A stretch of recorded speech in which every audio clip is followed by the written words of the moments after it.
Hello, everybody, and welcome back to Geek Addicts, the spinoff of GNC of the Gaming Collecting Podcast. I still don't know how to start yet. How you doing, Matt? I'm doing all right. How are you? Uh, it's been a week. Yeah, leading up to Christmas, it's gets a little rough. People are just insane. Oh, That's like just the ride home today was outrageous. People were being stupid on the road.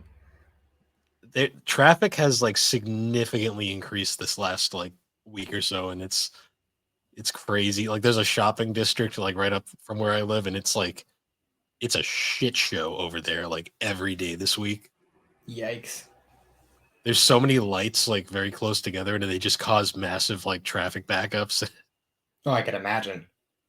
Yeah, it's been one of those weeks. I'm just trying to get through the rest of this month because I'm on vacation for the last week of the year. So Yeah, got one more week to get through. I'll be doing the same a month after that, Yeah, which will be cool. It'll be nice to get away and actually like have some time to not to myself because we'll still have Xander and everything, but having some time without the little one will definitely be good. yeah. Plus, You know, getting away from work is always good. Yeah, well, work's been a fucking mess lately. Yeah, But you wouldn't think golf balls would be super in demand during the winter, but considering how busy we've been, you know, it's well, I mean, I feel like golf balls is one of those things where it's there's always a demand because people lose them all the time. not even that they lose them; it's just people are too lazy to go get them. Also, yes.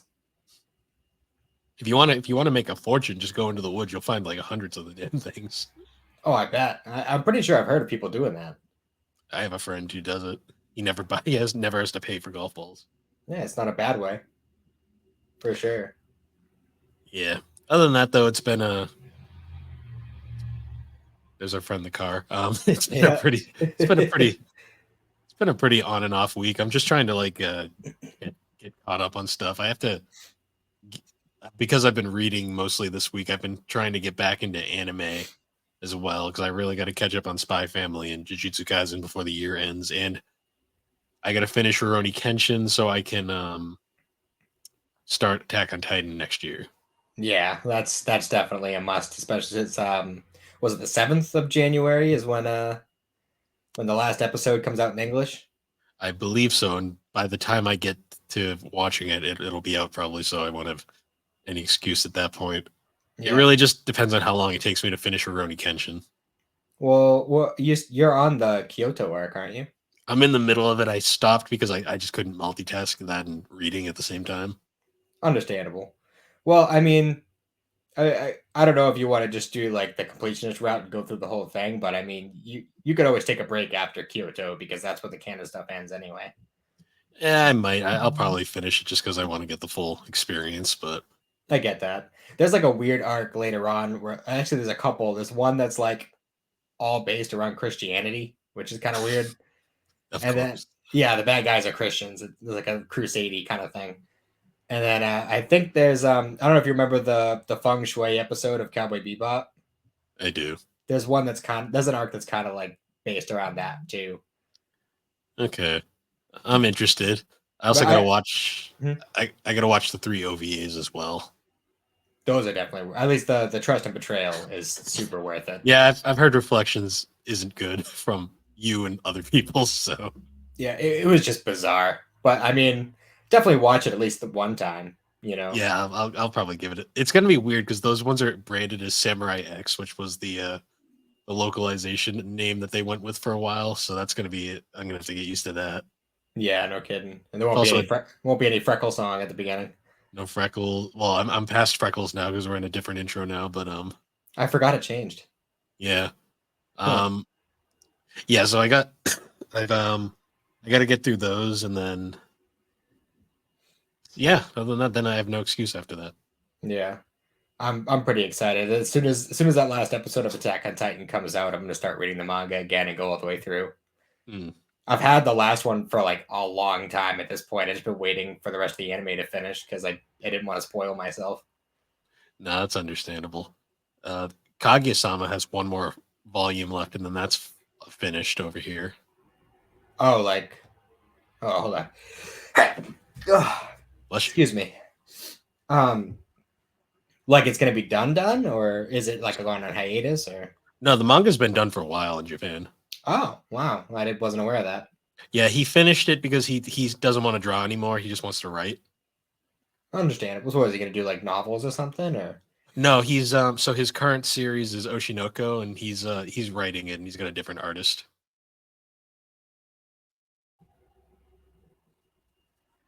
oh, okay. So it's gonna be like a Death Note situation where there's a writer and an artist working on it. Yeah, it's basically he just got tired of drawing, so now he's got an artist that's going to take care of the drawing while he writes. So that should work. That works. And Oshinoko is very good. Dark as Yeah, fuck. I know. It's You've dark as mentioned that fuck. one. Um, yeah, and it's funny because it takes place in the Kaguya-sama universe. Oh, really? Well, this is a minor. It doesn't really spoil anything because it's kind of obvious, but because they're idols at one point, the character Ruby gets like a photo shoot down. Mhm. Um, and she's talking about how much she loved the photographer and like how like pleasant she was, and it like you see the photographer from the back like this entire time, and then it cuts to the final image, and she's like, "What was her name again?" And then it cuts over, and it's Kaguya. Oh, that's kind of cool. But the key thing that you blink it or miss it is it's her name is Kaguya, but well, her full name is listed below it. It's Kaguya Shirogane, Hmm. so it's implying they got married. Gotcha. That's pretty cool, though. Yeah, and I think Uh, Oshinoko is referenced in the Kaguya-sama manga later on as well at points. So that would make sense. They, do a little bit on the other side of it. yeah, they call it the Akaverse Hmm. because the writer's name is Aka Akasaka. So the Akaverse. That's cool. I checked out the first episode of that live action Yu Yu Hakusho yesterday. Is it any good or? I mean, I enjoyed it. It definitely well, there's only 5 episodes, and apparently it's gonna be um, well, supposedly Netflix doesn't have any intention of making more, and apparently those 5 episodes cover through the Dark Tournament somehow. Hmm. Um, but I mean, obviously they had to jumble a bunch of stuff around to make it work. But the one episode I watched, I liked, and I've been seeing a lot of positive stuff. My cousin watched the whole thing, and he gave it a solid 7 out of 10. So Hmm. I was seeing some people say online that it's the best live action anime thing, which might be a bit of a stretch, and it's definitely from what I saw, it's a lot more hardcore than One Piece was. Yeah, I mean, there's a kind of high bar now, I guess, with the One Piece to say it's the best live action, but Hmm. yeah, I'll check it out at some point. Yeah, well, I only have 4 more episodes to watch, so I'll probably watch that over the weekend. Yeah, I'll be getting smashed over the weekend, so Yeah, we'll enjoy that. yeah, good old ugly sweater parties. Oh yeah. But anyways, so I guess transitioning into our topic for this week, this one's been quite a long time coming. I think we referenced it early on in the show at one point, but we're going to be talking about the Pokemon Adventures manga. Yes, I'm excited for this one because this is one that I feel like doesn't really get any attention, and it definitely deserves it. It's both the most interesting and least talked about aspect of the Pokemon franchise. Which is wild to me because there's so much it makes the world seem so much bigger than the games or the anime make it. I have some theories on why it doesn't get a lot of attention, but we'll get into that later on. Um, so this series is interesting because like most Pokemon media, it's a completely different universe entirely. So it's not like the anime universe, it's not like the game universe, not even the other Pokemon anime universe, which is more based off the games. It's Yeah. essentially it is its own unique story from beginning to end. Well, it's still ongoing to this day, but yeah, Matt, you want to give your thoughts on it? Well, part of what I like about it is every time a new set of games comes out, it kind of creates its own story arc with its own set of characters in the manga, and that's a really cool aspect of it because they're all pretty much self-contained, but they're also interconnected. So like it's kind of like JoJo in that way, where each section of the story has a whole different cast of characters. There might be some crossovers here and there, but mostly it focuses on whatever the new group is, and Hmm. that's a really cool aspect of it that I like. It's actually kind of like the games in that sense, where they're all in the same universe, but they could all also be standalone in their own ways. Yeah, and I think the characters are a lot more engaging and likable than anything you get in the anime. Well, they actually age for one, Yeah, that's true. um, and they have personalities. The timeline is a little bit wonky, especially compared to how Nintendo says the timeline goes in the games.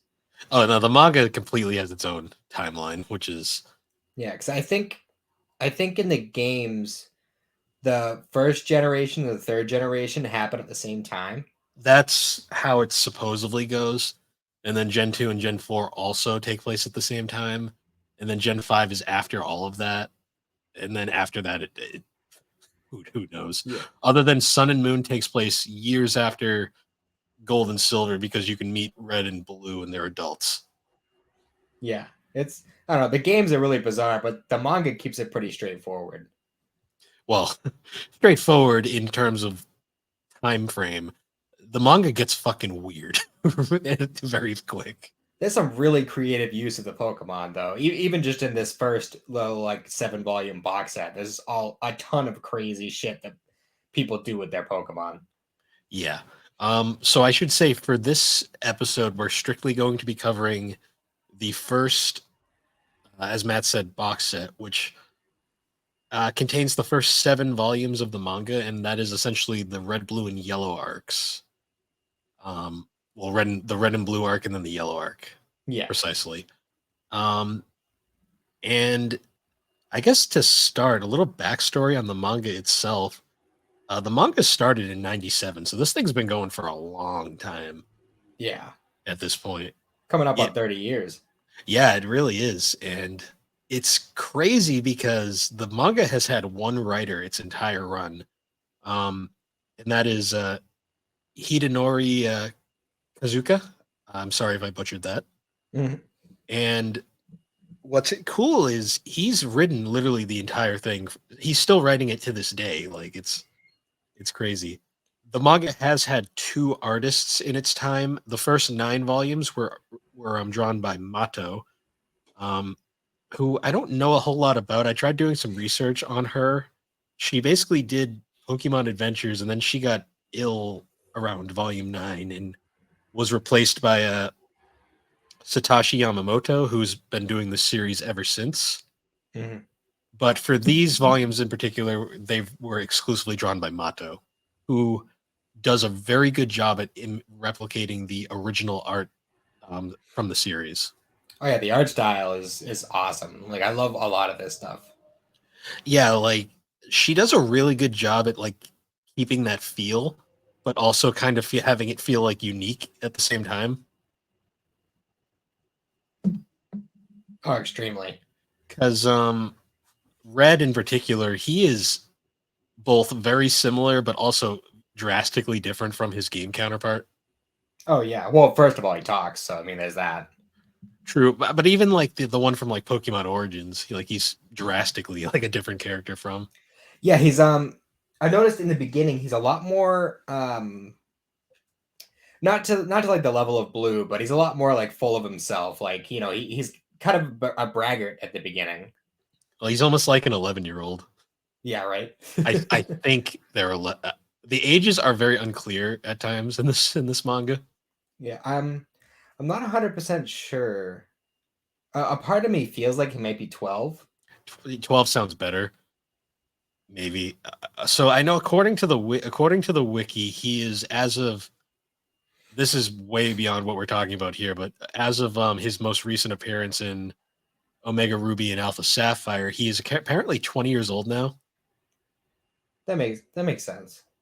So there is actually like time progression in this series, but I'd have to calculate how old he actually was in this series because this was. So I guess it's always confusing because the anime made this whole like they are 10 years old when they go on their journey bullshit, and I'm always like, yeah, okay. Yeah, there's a lot of Um, wires crossed with that.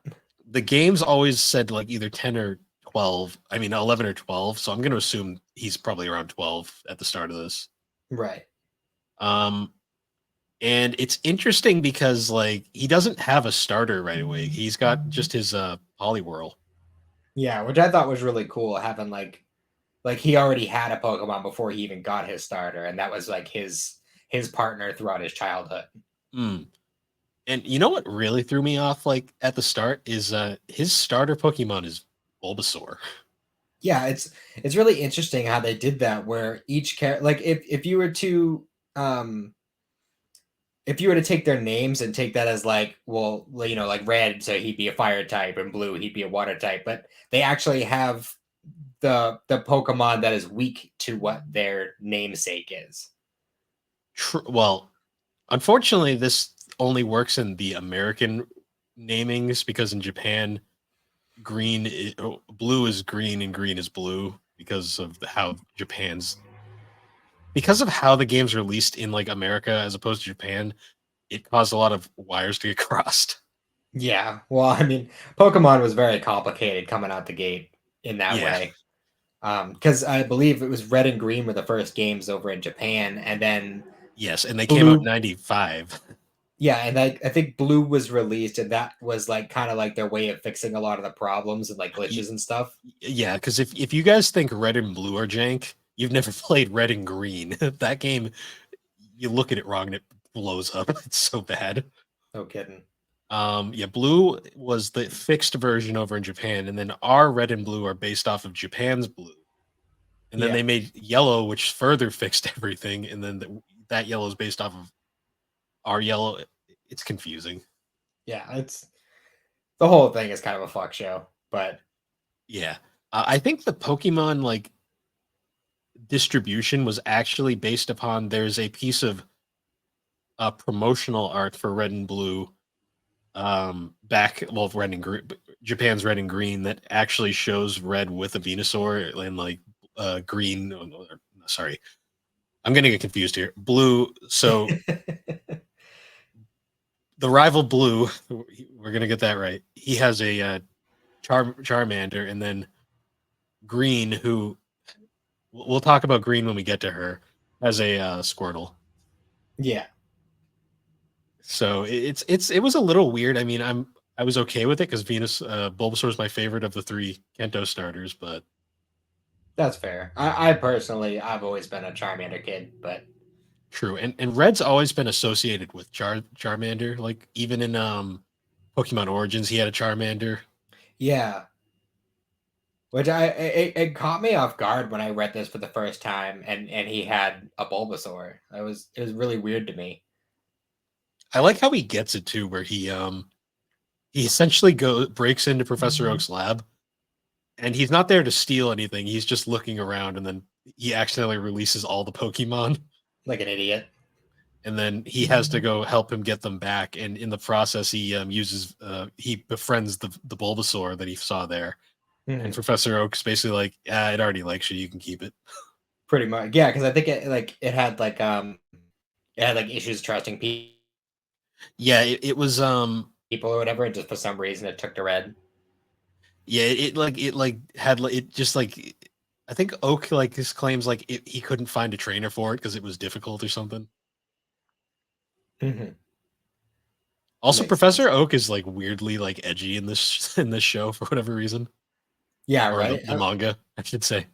Honestly, like a lot of the characters are a lot more like. I mean, I know I'm jumping ahead a little bit, but I mean, the first time we meet Misty, she's like all bloodied up and shit. Yeah, that's true.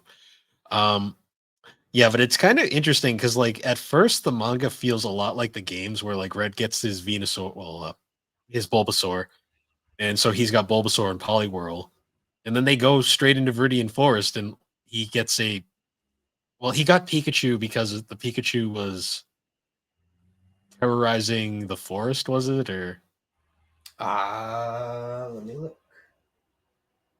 Do, do, do, do, do. Um,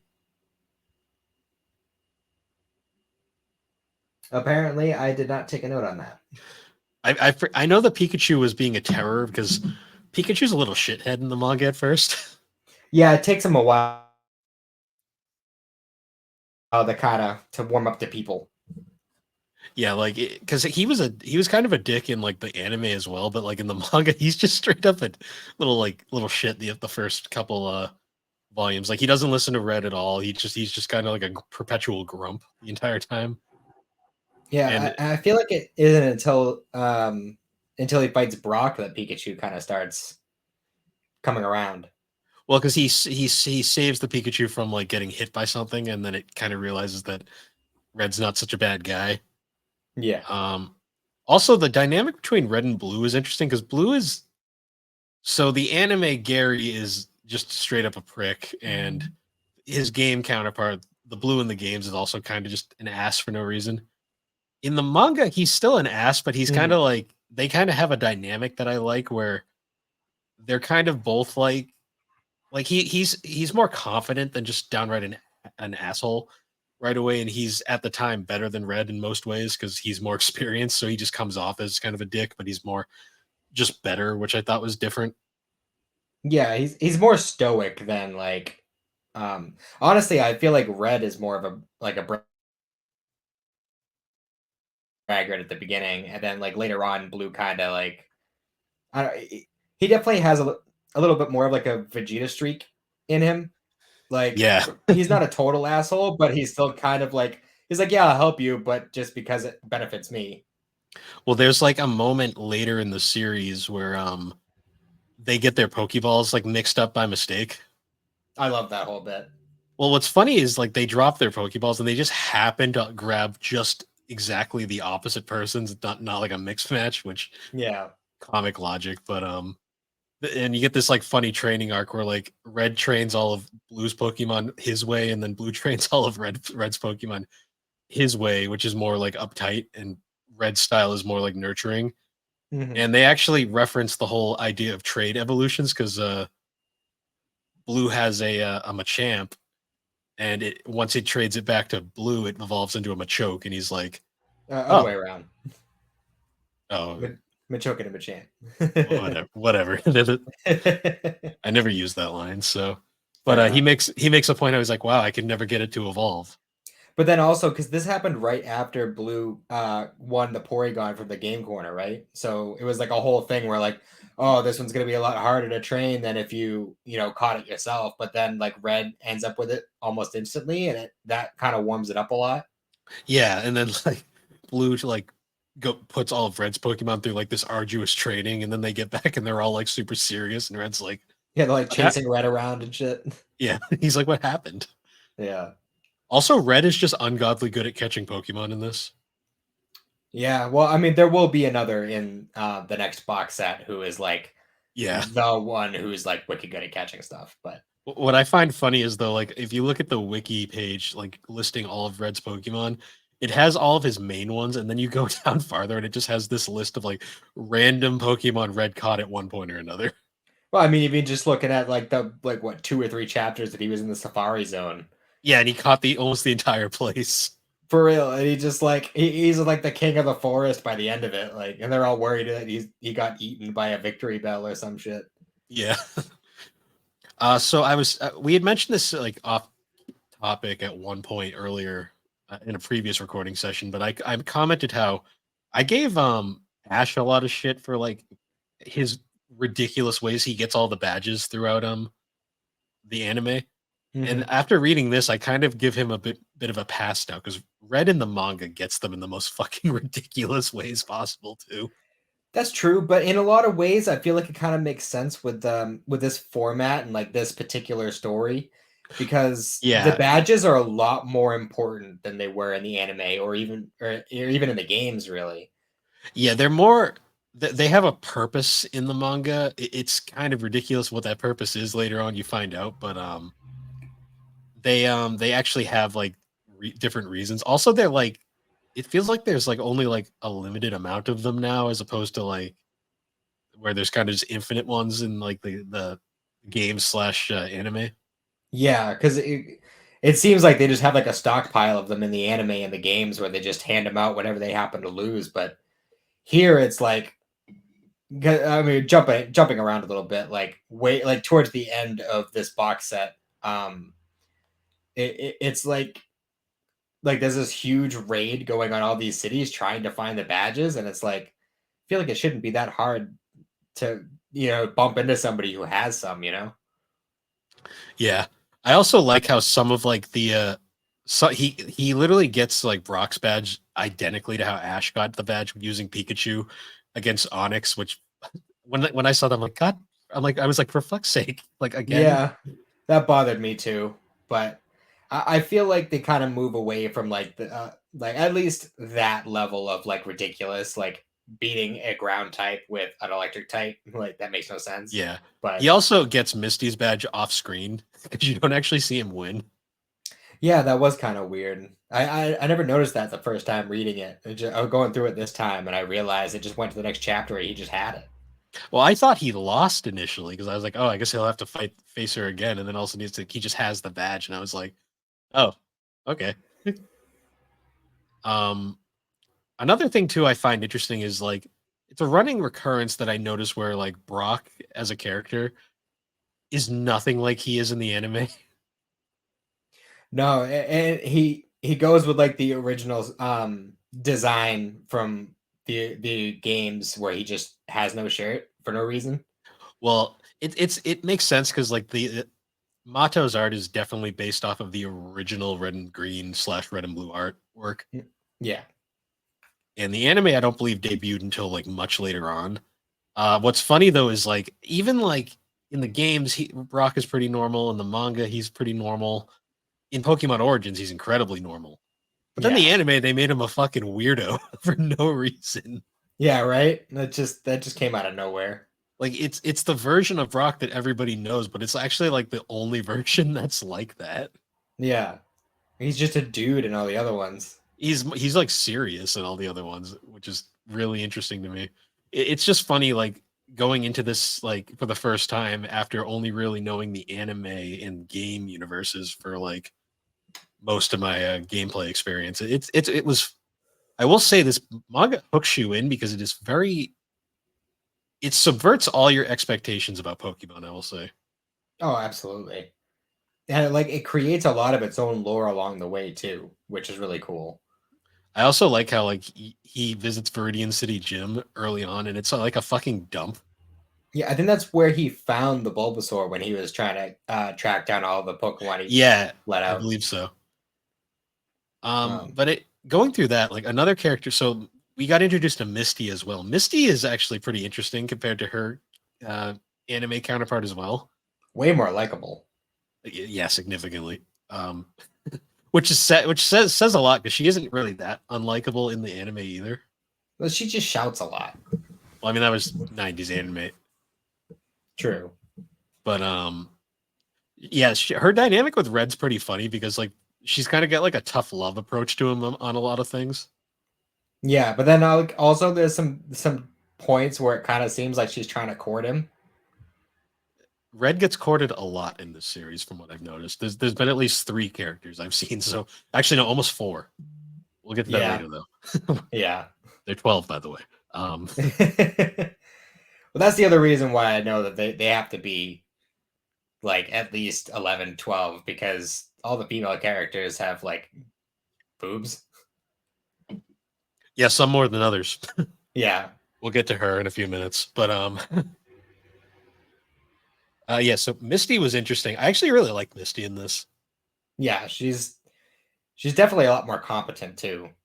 Well, I like how like she goes on the journey through Mount Moon with Red, and like the whole like thing with like also Team Rocket are like sadistic assholes in this universe. Like they like experiment on their Pokemon. Oh yeah, like with the whole thing with Eevee and Misty's Gyarados that later becomes Red's Gyarados, where it was like it was like sociopathic when we first see it in the manga, and apparently it wasn't like that.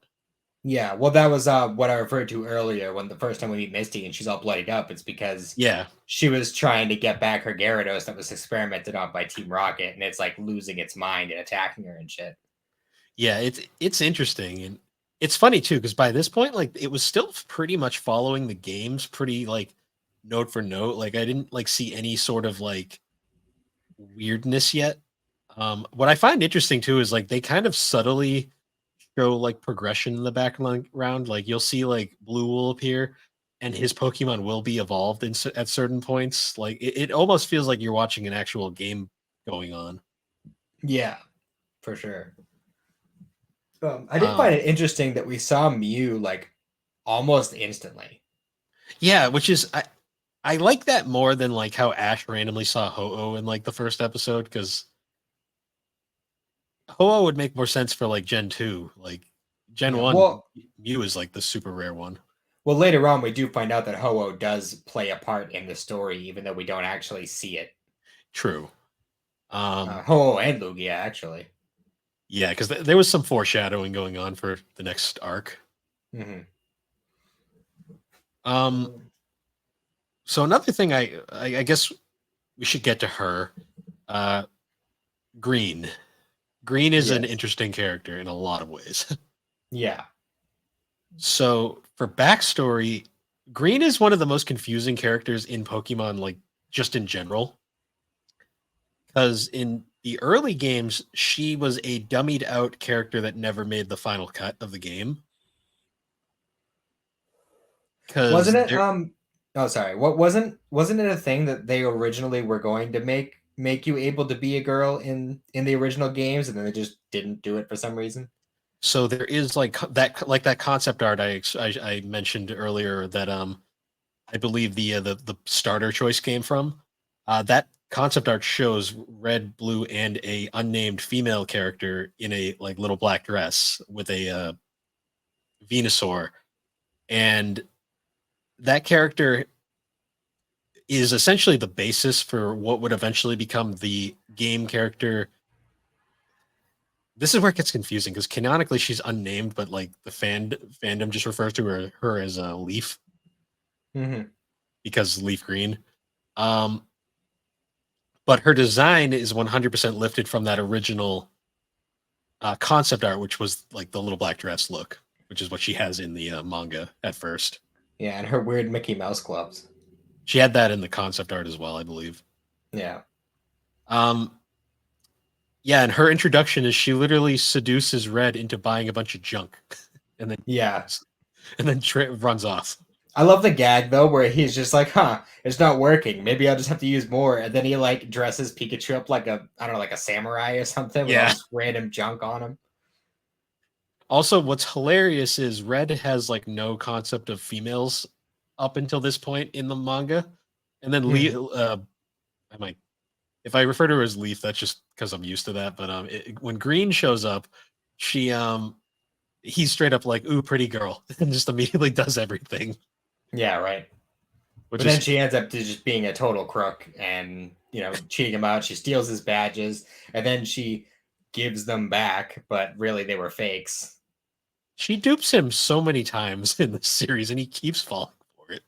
Yeah. Well, I mean, that's what happens when you're like the the good trusting, like, because he's that kind of main character where he's all about, like, trust your Pokemon, trust your friends, blah blah blah. And then you got Blue, who's just the stoic one who trains a lot alone.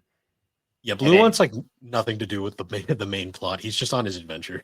yeah, he just bumps into them occasionally. He's like, "Oh God, you guys again?"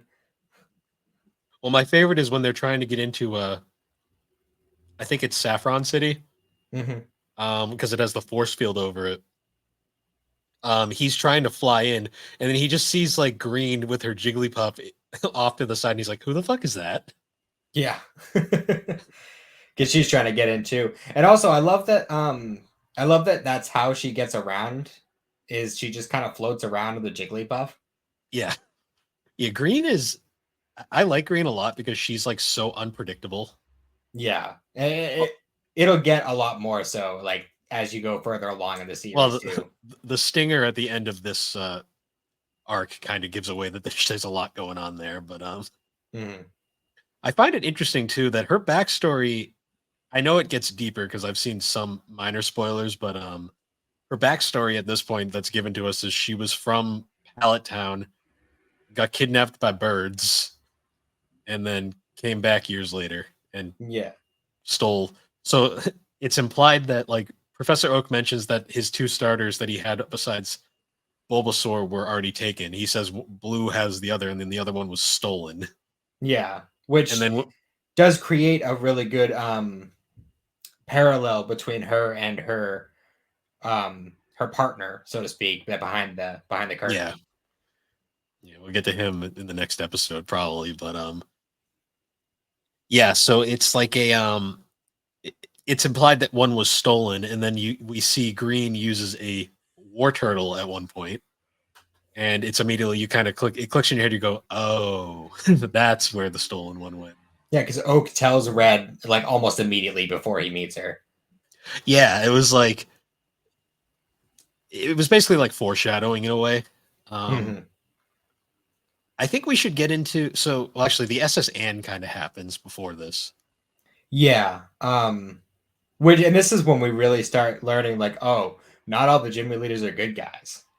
Yeah, Lieutenant Surge is a fucking asshole in this one. Yeah, for real. But I don't know. Some of the stuff that he does, I was really like, I know this is like, way further, but like when he's fighting Red in Saffron and he's got like the fucking Voltorb rocket launcher and he's got them all lined up like grenades on his chest and he's got Yeah, and he had something else too. I forget what it was, but oh yeah, he like had like a well like that like battery jumpers attached to a fucking Zapdos. sure. Why Like not? Why not? it's like what the hell? Yeah, he kind of gets redeemed later on, and so does. So there, three of the gym leaders are not good people. Well, four technically. The other one though is obvious, but three of the gym leaders you wouldn't expect are like villains in this. Initially, it's Lieutenant Surge, Sabrina, and Koga. Koga's the least interesting of these three, I'd say. True. But I mean, based on the things we know about the later games, like you kind of know he's going to become more important. Yeah.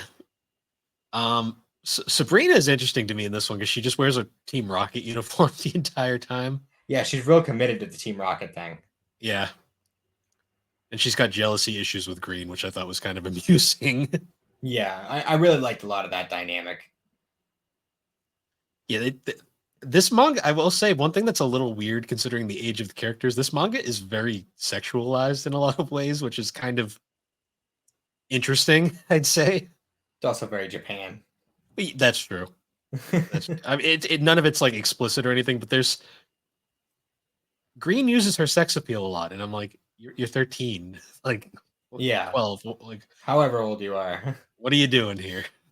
Yeah, I definitely get that. But I mean, even when you look at like, I know it's like really hard to find here, but when you look at like the Japanese, like the original Japanese dub of the Pokemon Pokemon. anime, it was a lot like that too. Well, James and his inflatable boobs. Yeah. Just for one example. Yeah. But Yeah, it's really funny to me in what's a manga that's well, there's a lot of reasons why I find this off-putting, but this manga is commonly found in the kids section. well, So it is rated E. It is like for kids, but true. It's no just no pun intended. it's unintentionally dark in a lot of ways. Oh yeah, extremely. I mean, the Lavender Town stuff was Yeah. fucking wild. So when I got to Lavender Town, that was like my first like oh shit moment when I was reading this manga. Yeah. Because I knew it got weird as it went on, like bizarre, but like I didn't expect it to be that quick. So we get to Lavender Town, and Lavender Town itself has always been kind of a darker like concept for the Pokemon franchise in general. Hmm. But when we got to Lavender Town and they're going through the Pokemon Tower, and then all of a sudden, fucking zombie Psyducks that are straight up decomposing, I was like, for kids. Yeah, no kidding. And then you see the Arbok get chopped in half, and even though they kind of like retcon it later on, like, oh no, that it didn't actually die, but There it was an was still Arbok. pretty fucked. There was an Arbok gets chopped in half. There's a Magmar gets straight up like I think that one does straight up get cut in half. Yeah, The one Giovanni cuts in half. I think he froze them and then shattered them. Yeah, and it was like I was like, what the hell? I was like, okay, Pokemon just die in this manga on screen. That's fine. Oh yeah. I mean, yeah, I won't give anything away, but in later arcs, like actual characters will die as well. Oh, I bet they will. Yeah. So I mean, like, yeah, it is for kids, and it is. I mean, Japan has different standards about what's okay for I kids and what's it. not. I know. So It's just it's not even that. It's like not even that. I think it's because I have like different goggles when it has to do with Pokemon of all things. Because Pokemon has always been more kid centric. especially our version of it, Yeah, especially after watching the anime, which is incredibly kid centric. because Four Kids took what was already a kid show and made it even more kid friendly. Yeah, and I mean the games are very the plot is not the heaviest thing in the games. Let's just say. Yeah, I was kind of surprised that they didn't do anything with like the Marowak ghost or the Cubone. Yeah, they went with zombie Psyducks instead, which I thought was different. It's pretty dark. Yeah, yeah. When I saw those things decomposing, I snapped a shot and posted it to all the servers, and I was like this manga gets wild real quick. No kidding. It's like eyeballs popping out and whatnot. Yeah, there's also so we mentioned the SS Anne earlier, and that has another one of my favorite jokes. The SS Anne goes through some shit in this manga. Oh yeah, It multiple straight up, times. it straight up gets cut in half and sinks at one point. Yeah, Um, but there's a running joke with the Pokemon fan club president where yeah, like his Abra was stolen, and there's a really funny joke where he finally gets it back, and it's since evolved into an Alakazam, and he's very upset about this. yeah. Right. But then like he later gets a passion for battling and thinks it's awesome, so he's like kind of gets over it. But Yeah. I did want to bring up something about that. Well, first of all, he will be, at least as far as I've read, he shows up in every arc. Mm. Like, going forward into the like later box sets and stuff. But I took a note about this. Where is it? Because when he goes to the SSN, there's when he first meets the Pokemon fan club guy, he's looking at a newspaper and it says something like like in big captions it said a story of Pokemon love, and beneath that it said, "That's the last time I'll take a bath with my tentacool." And I just wanted to point that out. Like I don't know if I want to know the story there or not, but at the same time I'm intrigued. Like, what is the story with that? Like, how do you just put that there and then not call any attention to it? Like, I think that's an inside joke that Motto threw in just to see if anyone noticed. it might be. I don't know. I feel like it's kind of a strange decision to take a bath with anything with tentacles, but Yeah, that's just Japan being Japan. yeah. But yeah, Uh, I just had to call attention to that because when I was reading through it this time, that caught my attention, and I was just like, "What the fuck?" oh, and if people are wondering why it feels this like recap kind of feels disjointed, it's because the plot is kind of disjointed as well. Yeah, well, I mean, there was so much going on in both of these arcs that trying to hit all the main points note for note would be, not only would it take a long time, but I feel like it would kind of be dry to talk about. What's funny is like it follows the games pretty spot on for like the first couple like couple volumes, and then it just goes on this weird like at one point he's on Cinnabar Island, and then the next point he's in Saffron City, and then suddenly he's back in a pallet town all of a sudden. Yeah, yeah, that's pretty wild. And then like some of the like I mentioned before, like some of the ways that they use Pokemon in this is just wild. Like how Koga uses his Pokemon like ninja tools. Yeah. Like he's got like gold bats on his wrists, like blades. And then what was the other thing he was doing? Um, so I know he had the Arbok, and that his whole thing was like it could regenerate.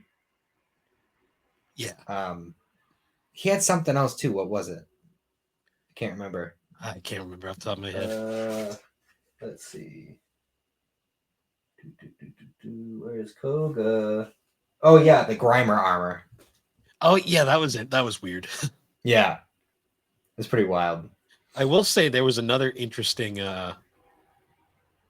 thing that happens earlier on. We kind of mentioned it where Red is just like going through one of the caves with Giovanni. Yeah, just I think it was Diglett Cave. He's just randomly going, hanging out there's no together.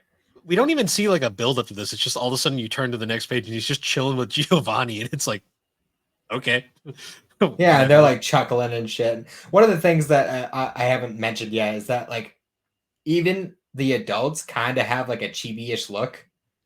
That's very much Motto's like style because I've looked at some of the later art for the later volumes Yamamoto does, and they're much more realistically proportioned later on. Yeah. That's just one of those things I noticed because Red's like, 11, 12 years old. And he's standing next to Giovanni and they're like not that different in height. Giovanni straight up looks like his in-game artwork, Yeah, right? which is really funny. I love how he's like acting all super nice though when he's chilling with Red, and then the second Red leaves, he fucking cuts him fucking Magmar in half, and it's like, he is still evil. Yeah. He's just like, yeah, fuck this, whatever. But Giovanni's like allegiance has always been like confusing to be honest, anyways. yeah. Like, So yeah, we talked about the three bad gym leaders, but there was actually, aside from Giovanni, there was a fourth. Because Blaine was originally a member of Team Rocket. oh yeah, Blaine was reformed. Also, we discover his mustache is completely fake. Well, I think it was real at first, but then it got burned off. Yeah, he just has So a fake one as a backup. It's like, okay, I did think it was kind of cool though, because when he did that, it was uh, when he had the fake, or he took the fake mustache off and put the wig on. It was his design from when Ash fought him in the anime. yeah, that was weird. Like, well, not the manga. The manga was clever. The anime version of Blaine was weird. I'm not gonna Yeah, lie. the riddle thing. Well, I mean, the riddle thing made sense because that actually was his thing in the original game, but Hmm. it's still, I don't know. This is a strange situation. Yeah, Blaine was definitely very much more fleshed out in the manga, I will say. Yeah, I really like a lot of the stuff with Mewtwo and Blaine. Oh yeah, we'll get to that in the latter half of this. But oh, another character we completely forgot to mention was Bill. Oh yeah, Bill Tata. Yeah, yeah, we actually get to see that abomination. Yeah, that was disturbing. We actually, I mean, hello, Mr. Carr. Yeah, That was actually kind of a disturbing scene as well because you actually see him like get stuck in the machine, and he's like, "Oh no, this is gonna be bad." yeah. Wasn't he like he was like trying to drag like a stick back to that? I think he was like trying to figure out how to like press the button and get himself separated or something. But like he was just Red stumbles upon him just dragging a stick, and then like Red goes to catch him. Yeah, because Red catches everything on sight. Pretty much. Also, I like the way they portray Pokeballs in this universe, where you can actually see the Pokemon in the ball. Yeah, like you can kind of like interact with them and talk to them while they're in the Pokeball. But it also kind of like breaks up any child's theory about what it's like inside of a Pokeball. It's like, nah, it's just actually boring as fuck. You're basically just in a tiny little capsule. Like, Also, Pokeballs work weird in this universe. Like in the anime, they made this whole like thing about how like you couldn't use someone else's Pokeball because it was tied to them, mhm. and like you couldn't catch someone else's Pokemon if they were already caught. Yeah, In this one, the Pokeballs seem to be like inconsequential because there's like points where they break, and then they just get another one, and it's like, okay. yeah, yeah.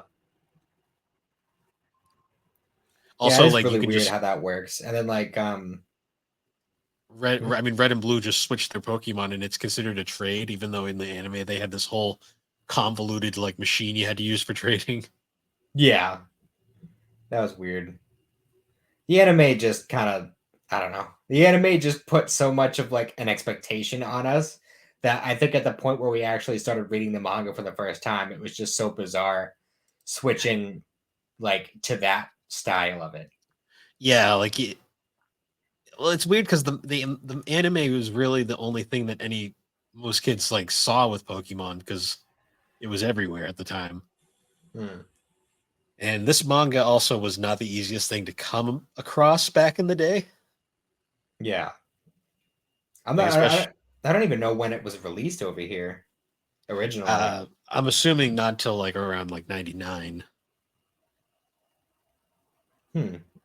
I that's my guess, just because the games didn't come out over here until 99 anyways. With that being said, like back then, like manga wasn't super available. Okay, so the first volume released over here in 2000. Okay, so So still earlier than I thought, but still pretty late considering. yeah, and manga was not easy, as you were saying, was not super easy to find around here either at the time. Yeah, the manga section in Borders was not as big as it ended up being. Yeah. Well, I don't even think Borders exists anymore now that I think about it.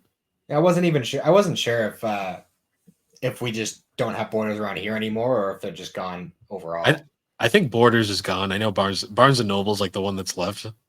Yeah, Um, yeah, there's not a lot of bookstores period anymore. which is a shame.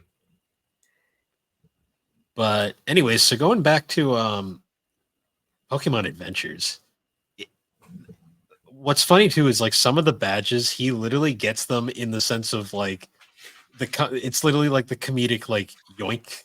He just gets like, I think he gets like surges literally by just going like yoink. This is mine now. Well, I think that's part of like the whole thing with at least with the like the bad gym leaders, like it's not like he was going to challenge them in like actual battles or anything like official gym leader battles. Like at that point, the only way he was going to get him was to just take him. Yeah, because like he gets Koga's badge because Blue steals it from Koga and then just gives it to Red. Which is weird. You'd think they would just each have their own, but I guess they only carry one each. Yeah, Like each gym leader only carries one badge, like it's a sacred object or something. yeah. I didn't really understand that they were, because it seemed like Brock had multiple and Misty had multiple as well. Yeah, it's just really yeah, because Red had his own copies, but then later on, when in the second arc, there was all the different raids and all the different towns, and you see them with other badges. Yeah, I don't. The badges don't make any sense in this first arc. I'm not gonna lie. Yeah, well, I mean, this is like the main arc where they're really important to my memory, at least. Yeah, and they're and they're completely bizarre. Yeah, but I do like that.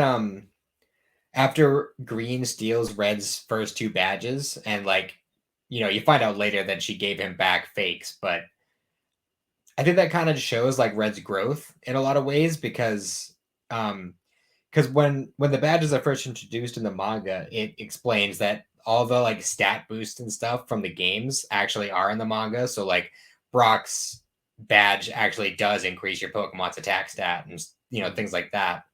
So he didn't have that like extra boost throughout pretty much the whole first arc.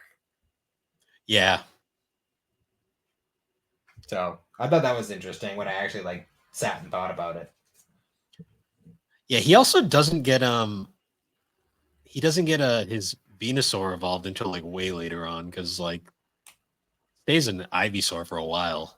Yeah, I don't think that happens until the battle at Saffron, and he was the last one out of the three to evolve it all the way. Yeah, I also like how they all give their Pokemon goofy names, which is kind of cute. Yeah, that will become a much more consistent thing later on with other characters. He Because I also has think, he has an Aerodactyl, which I think is interesting.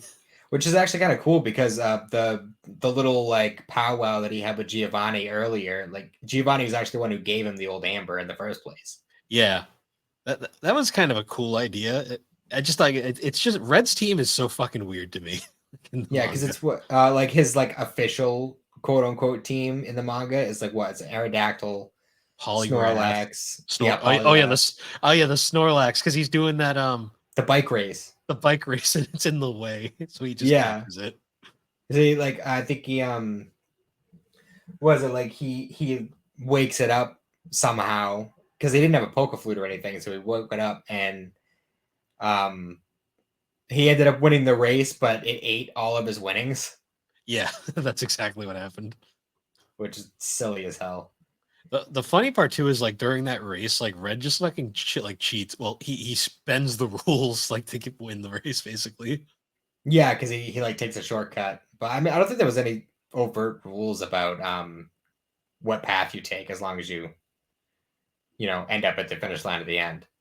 Yeah, he just took the hard. That's why I said he kind of bended the rules. Like he just kind of he made took the harder path, but it was quicker. Yeah. Um. So how did you feel about like the because at the beginning it kind of takes more of an episodic chapter like chapter of the week kind of take, and then later on it kind of builds more of a narrative where all the different chapters make up a story. Which side of that did you prefer? Did you I, like the episodic stuff or? I kind of like the episodic more, just in terms of how it was much easier to follow. Because one of my criticisms of the series, at least for this early part, is it got really confusing on the set later half of the story. Yeah, Well, because they also tell stuff out of order, which also doesn't help either. yeah, that's true. Um, yeah, because like later on, like when there were multiple battles happening at the same time, it kind of like jumps between them. Whereas earlier on, it would focus on one group and then it would go to the next group afterwards. Yeah, I will say though, one thing about this that I do really like is this manga has a tendency to like making callbacks to earlier events Mm-hmm. that you really have to pay attention to, because like one of them, this is jumping ahead a bit, but one of the most shocking moments in this entire manga is so early on in the manga it's implied that so one of Green's Pokemon is she has a Ditto, and she Mm-hmm. uses that Ditto to basically fuck with everybody, because like she'll have it transform into something and then she'll like trick people into thinking it's that, and then she'll be like psych, and then like we'll move on basically. Yeah, But there's a very what the fuck scene later on in the manga where Green and Sabrina are like chained together with ice, like frozen together with ice. yeah, it's like a voodoo doll kind of Yeah, thing. and because of this, like the ice breaks and Green's arm straight up comes off. Hmm. Like she has a stub like hanging out of her like dress, and I remember seeing that and I was like, "What the fuck is this manga now?" For And real. then like it was so bad to the point where I literally was like sharing it around. I'm like, "What?" I'm like, "This manga gets weird really quick." Oh And yeah, like I was like, "Hold," I'm like, "Did Green just lose her arm?" Like what? But then immediately you turn the page, and it's a fake out. It was the Ditto. Like her arm was the Ditto, and like she was hiding her arm in the jacket. yeah, and like even Sabrina didn't know. She was like, "You were okay with us just being chained together? That you didn't even tell me we were chained together the Yeah, whole time, and I was dragging Sabrina, you around because of a ditto." Like, Sabrina was super butthurt about it. Sabrina already has like issues with Green, which is great. yeah, it's pretty funny. That's one thing I'll say is a lot of the humor is definitely on point. Oh yeah, that like literally got me because I was like super like I was like, what the fuck is this manga? And then I turned the page and I'm like, you son of a bitch. I'm like, You got me well, again. I was like, well played, Green, well played. It's a Geez. pretty shocking scene though.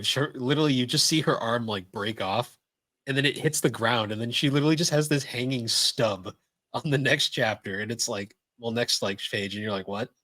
Yeah, it's definitely like those kinds of fake outs. Like even though like by the end of it, you know that it was a fake out and like all that kind of thing. It's still like in the moment feels wicked dark when it happens. I was joking with some people on the a couple servers, but I was like, this manga's got dismemberment in it. Like it's got everything going on here. No kidding. And then there was a fake out earlier on with the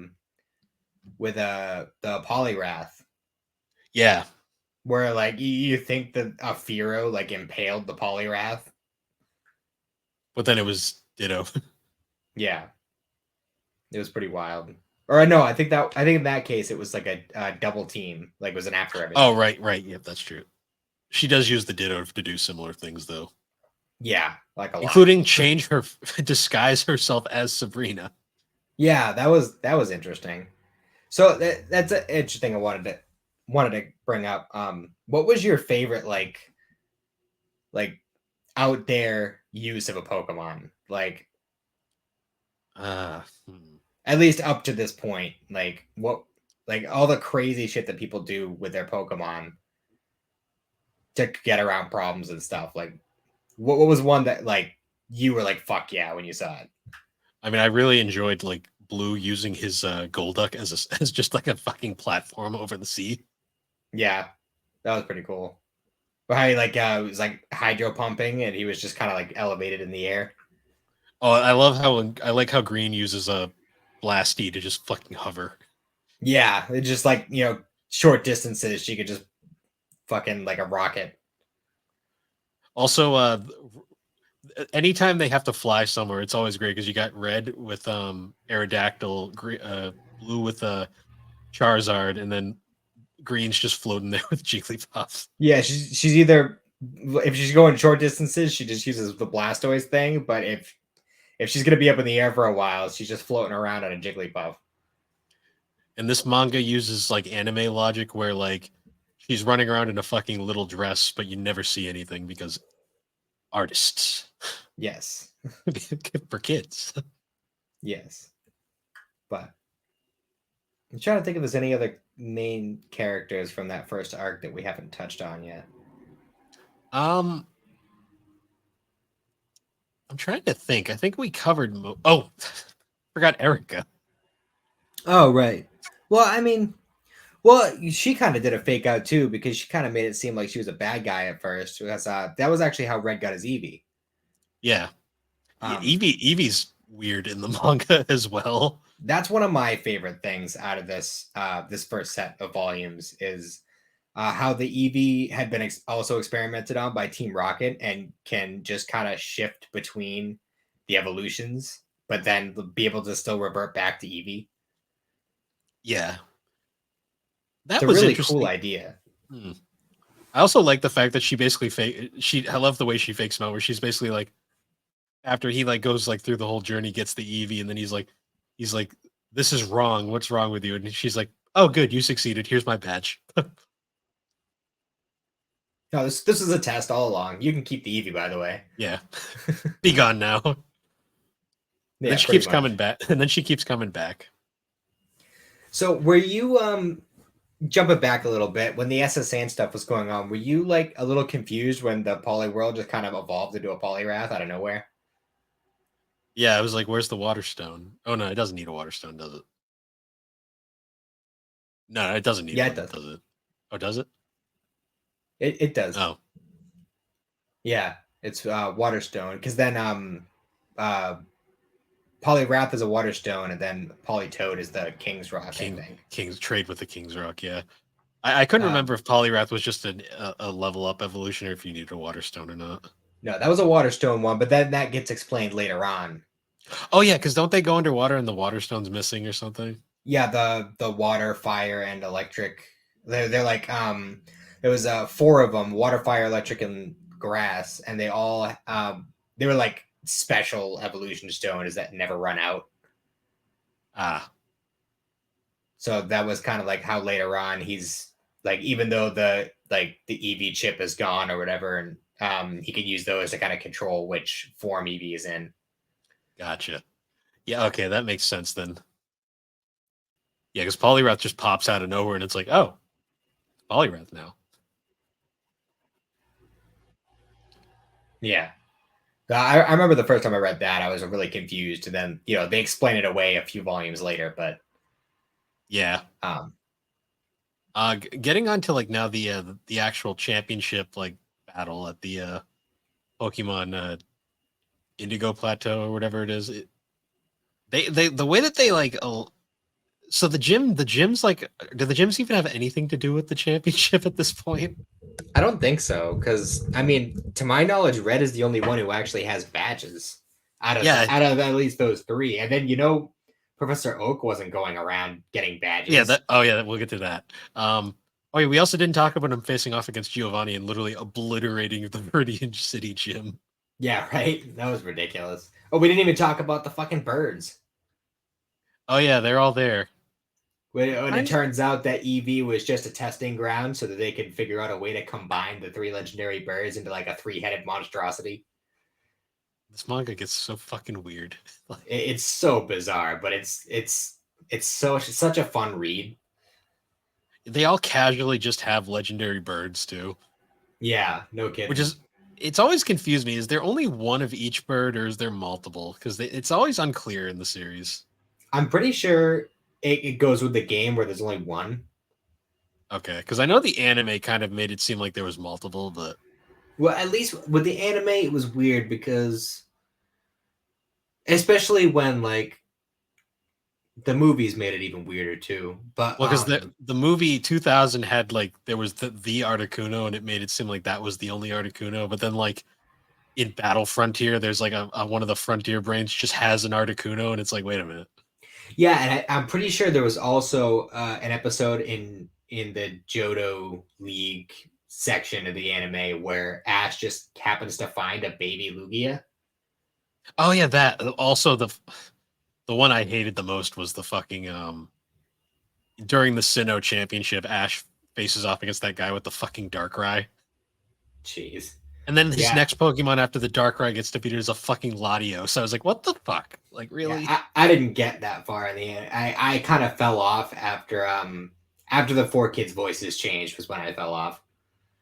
I watched all the way through Sinnoh, and then once they got to Black and White, ironically, the game I like the most, like one of the games I like the most, I was completely just uninterested in the anime adaptation.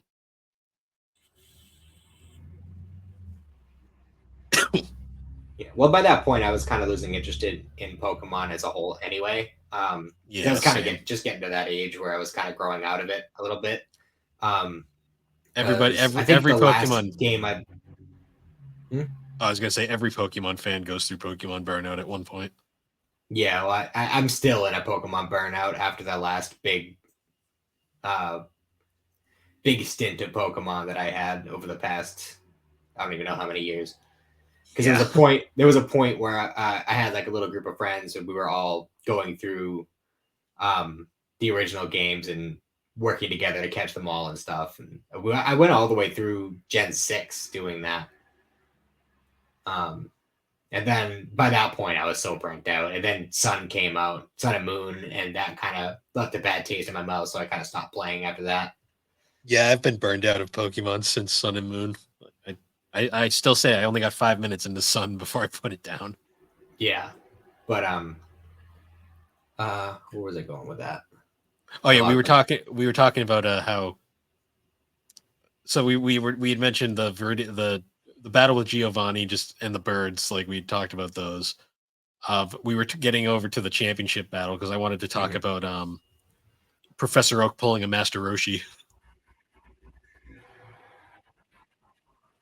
Yeah, and his weird like bondage mask. Yeah, what the hell was with that?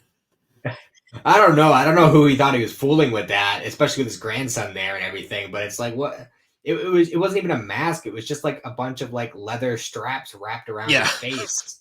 But you could still completely see his face and know who it was. Like, it's yeah. so weird. Jackie Chun was much more convincing. Oh, extremely.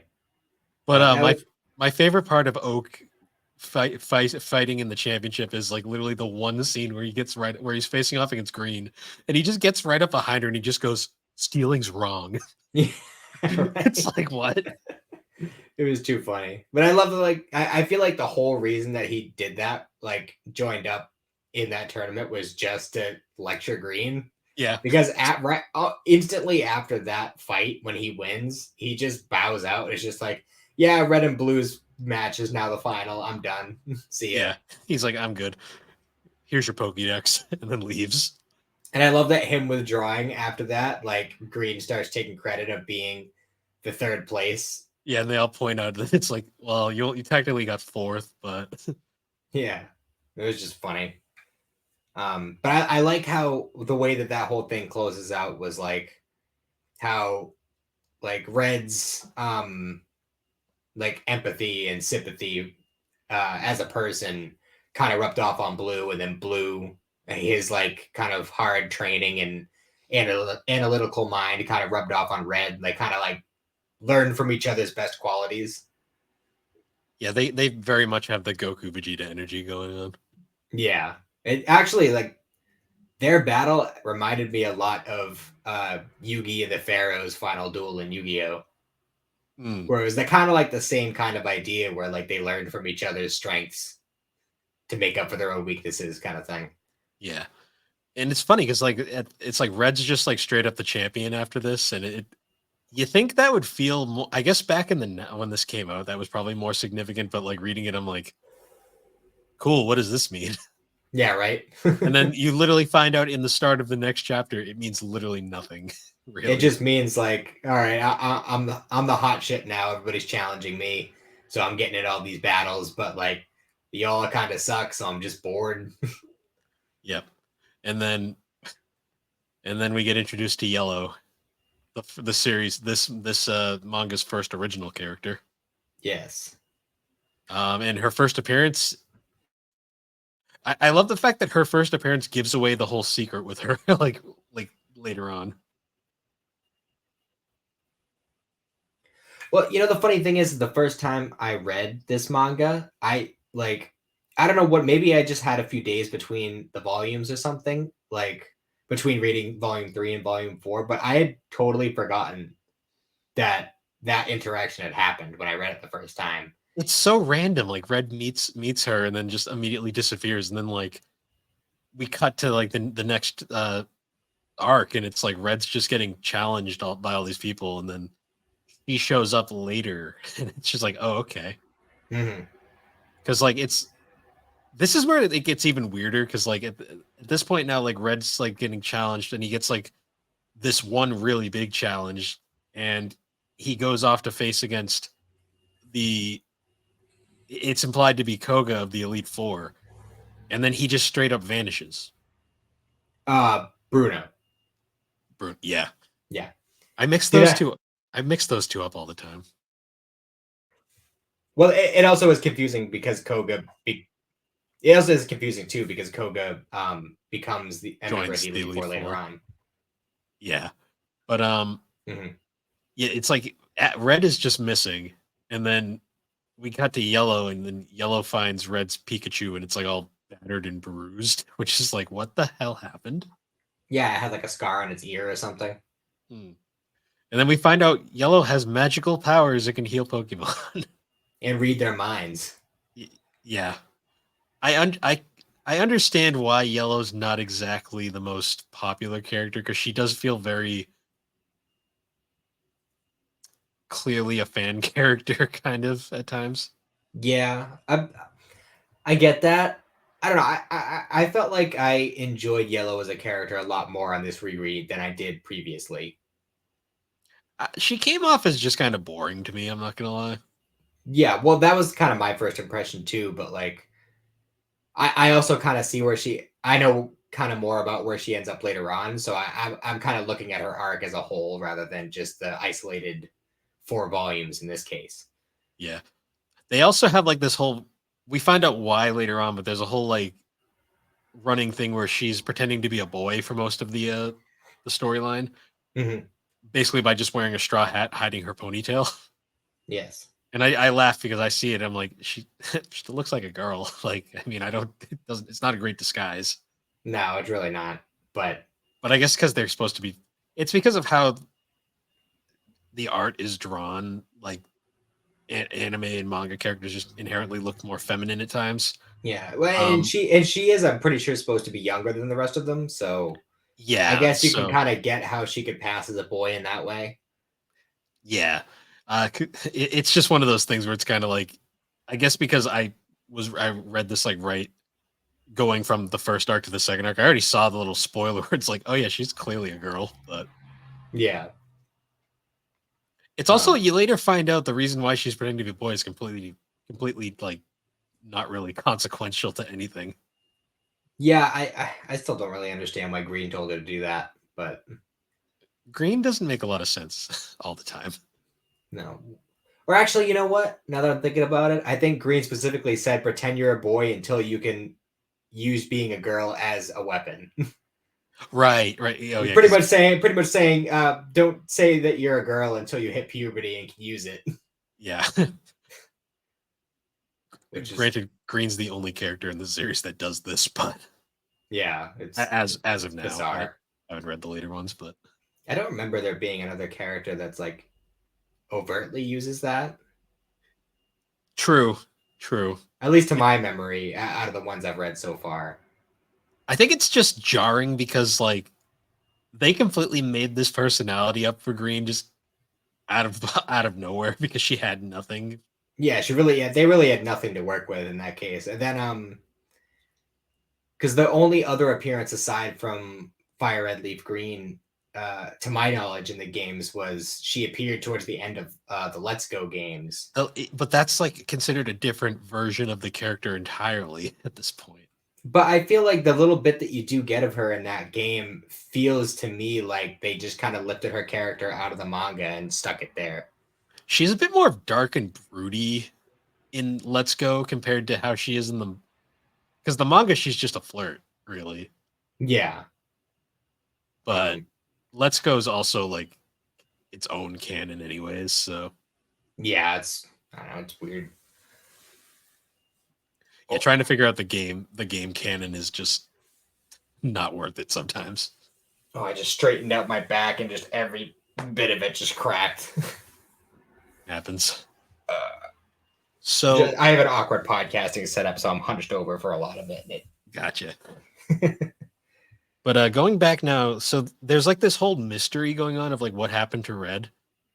And Green actually has like an interesting theory where she goes to Bill because they're after Bill because of Bill's computer system or something.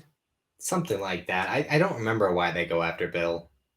It had something to do with like he had something they needed, but Oh, you know what? I think it was just because he bumped into Yellow, and then he just happened to be associated with Yellow from that point. maybe it was some arbitrary reason why Team Rocket was after him, but or not Team Rocket, why the Elite Four? Because the Elite Four are evil pricks in this for some reason. Yeah, everyone's evil. Everyone's Yep. evil in this. Lance is the big bad of this arc, which is weird to me, considering he's such a nothing character in the games. But yeah. So like, there's a whole like subplot where Leaf goes to not Leaf, Green goes to Bill to try and hack his computer system, and she literally goes in, breaks in, and like starts messing with it while he's sleeping. And he's like, "What the hell are you doing?" She's like, "Well, I didn't want to bother waking you up, so I'm just gonna hack it myself." And then he's just like, "Well, you could have asked." But her theory was she basically wanted to check Red's box history to see if, because his Pikachu's obviously not with him, she wanted to see if he had moved anything around, basically just to like see if he's still alive or not. Mm-hmm. And during this whole, I was going to say, which it turned out he had. He replaced Pikachu with Eevee.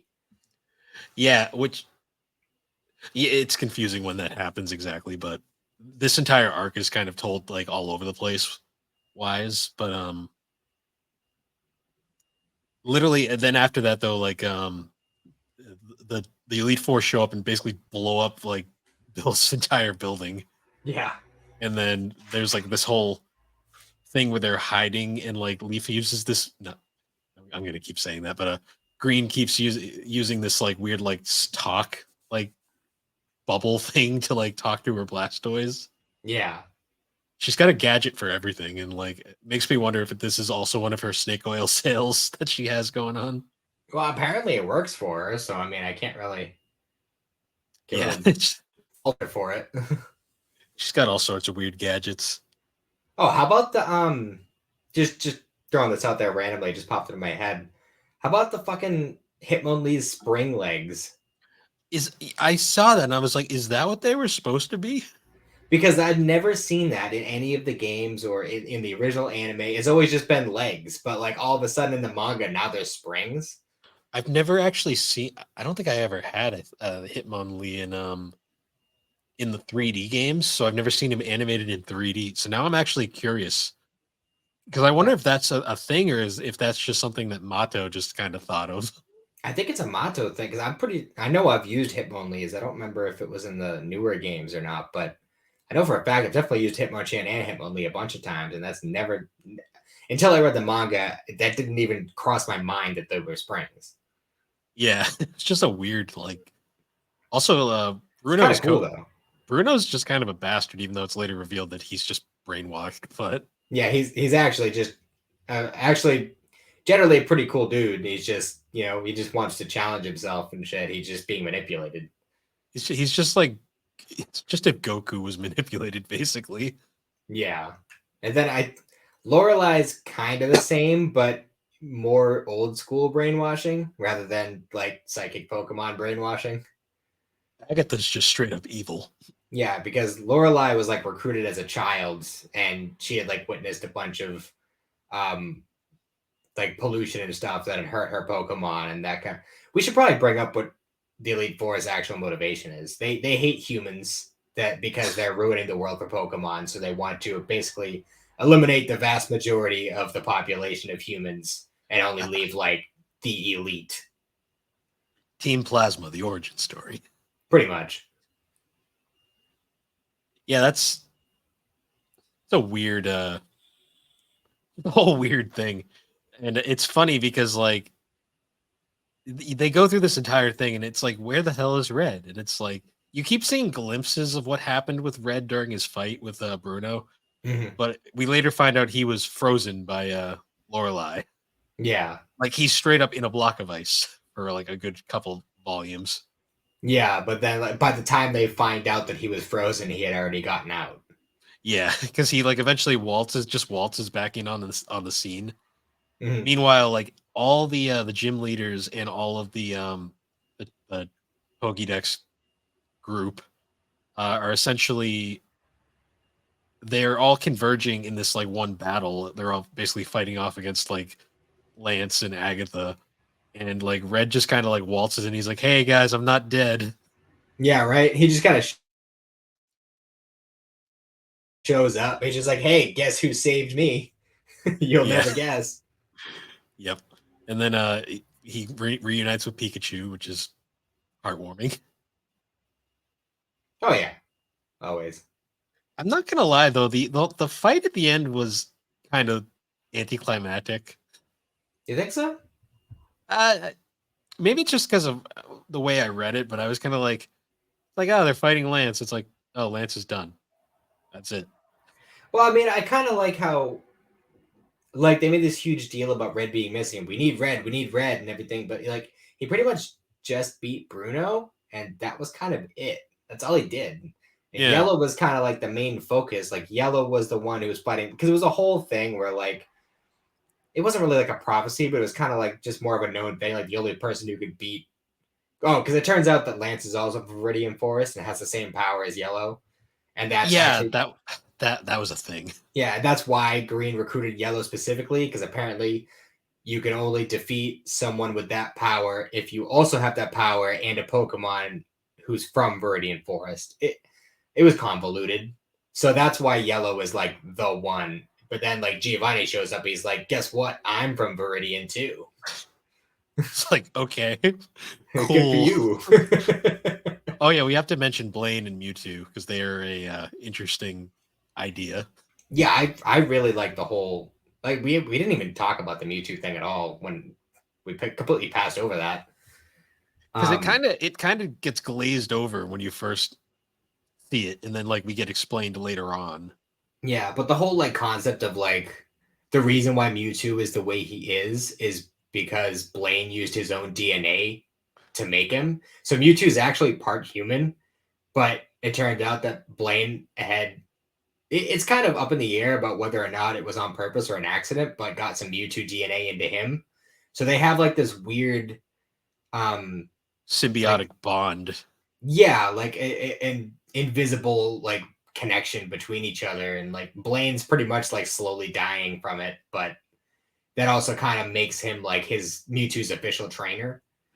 Yeah, but the weird caveat is that Mewtwo, because of how Mewtwo is, he can only be out for like 5 minutes at a time. Yeah, because I think if he's out for too long, then Blaine's Mewtwo disease will uh, Spread. accelerate faster and kill him. Yeah. It's like a Um, weird. There's like a weird image though, where you get to see like Yellow holding Mewtwo's Pokeball, like because he's in a Master Ball, because of course he is. yep, But you just see that's, Mewtwo chilling in there, and it's like this is just such a weird concept. it really is. How about Mewtwo's giant spoon? Oh, yeah, they all had spoons at one point. Yeah, it's like apparently spoon is just what you have if you're a psychic Pokemon. Like Yeah, if you yeah, have hands and you're a psychic Pokemon, you probably have a spoon. which is really funny because I'm pretty sure that spoon thing is partially. There was like a lawsuit going on with Pokemon at one point because I guess that spoon thing, like the Cadaver's like design, is based off of some like Japanese comedian, I guess. I think it was like a self-proclaimed psychic or something from a while ago. Yeah, and Who I guess his he. whole thing was bending spoons with his mind or something. Yeah, I guess he was suing the Pokemon company at one point. I don't think it went anywhere though.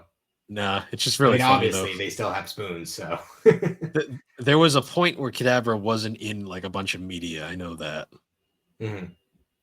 but yeah, I'm trying to think. Oh, the other thing was whenever like Blaine's condition acts up, it I don't even know how you describe what happens to his arm. It's kind of like almost liquefies and then like hardens into spikes or something. Like yeah, it's weird. weirdly enough, like what happens to his arm, like that image of it is, yeah, even though I know this isn't the case, but whenever somebody says shingles, like, oh, this person got shingles, that's what I picture in my mind. Like, Yeah, I it's don't know not. why I make that connection, but it's just, it sounds so gross that that's what I picture. Yeah, it's an odd choice, but it's effective because it's striking.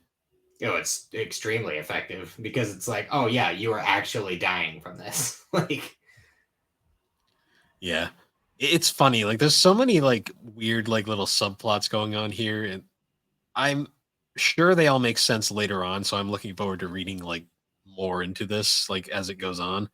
yeah. But after the fight's over, it's basically everything kind of goes back to normal for the most part. Like all the gym leaders kind of go back to wherever they Yeah, because were. it wasn't it like after Giovanni showed up and did his thing, the like was it the Team Rocket trio or whatever, those three gym leaders came up and were like, hey boss, we've been getting things ready for you. And he's like, fuck you, I'm training. You should go do the same. Yeah, well, Sabrina and Surge do. It's left ambiguous what Koga's up to. Yeah. Um, and then other than that, it's like Red's business as usual. And then of course the the arc ends with the big like stinger for the next arc, which is Green is talking on the phone with someone we don't hear initially, and it sounds like it sounds like Leaf is kind of like a Green is like sort of a double agent kind of thing going on. Yeah. And Because it's kind of like revealed throughout that her main goal of what she's trying to accomplish is she's trying to find the Pokemon that kidnapped her. yes, yeah, but we'll probably figure that out later.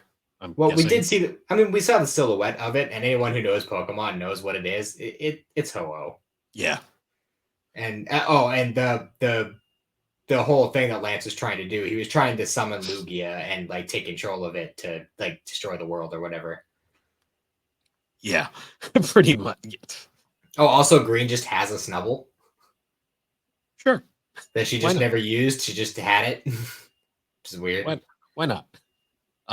But yeah, the whole reveal is like it shows that the person she's talking to on the phone is Silver, Mm-hmm. which Which was was, huh? I just thought it was interesting because when he shows up on screen, it's his original design. I'm like, I haven't seen that in years. Yeah. Well, it was kind of hinted at, like, when you first kind of learn about Green's origin, when she's fighting Sabrina in Saffron, she gets trapped in like hallucinations or like visions or whatever, illusions, Yeah, and you kind of see in the background what the hell is that tower in, it was an Ecritique City in Gen yeah, 2. So basically it's like, if you know Pokemon, you're like, oh, she was kidnapped and taken to Johto. yes, So that's kind of like kind of make that connection there, and then you don't find out until 4 volumes later that she's buddy buddy with Silver. Yeah, no, that's true. Um, yeah, it's interesting. So I guess like final thoughts. Well, not final thought. We'll chat for a bit more, but it's interesting. Like going through this entire manga, the liberties they take with Pokemon to me, like I'm amazed Nintendo lets them get away with some of their decisions at times. Oh yeah, for sure. There's a Because lot of this, like wild stuff. yeah, like I'm am- I'm amazed they let zombie Psyducks go through, but Hmm. Nintendo was a bit more edgy back in the day. So I'll see how toned down like the more modern issues get once I get to them. But Hmm. I love how Yellow managed to incorporate the surfing Pikachu into the manga. yeah, that was interesting. That was an interesting idea. Because like basically the whole idea was that Pikachu earlier in the manga had learned how to use the move Substitute, which kind of like creates like an energy clone duplicate. And Yeah, basically, Yellow figured out how to teach Pikachu to create the substitute and then form it into a surfboard. So they're just surfing on it, the substitute.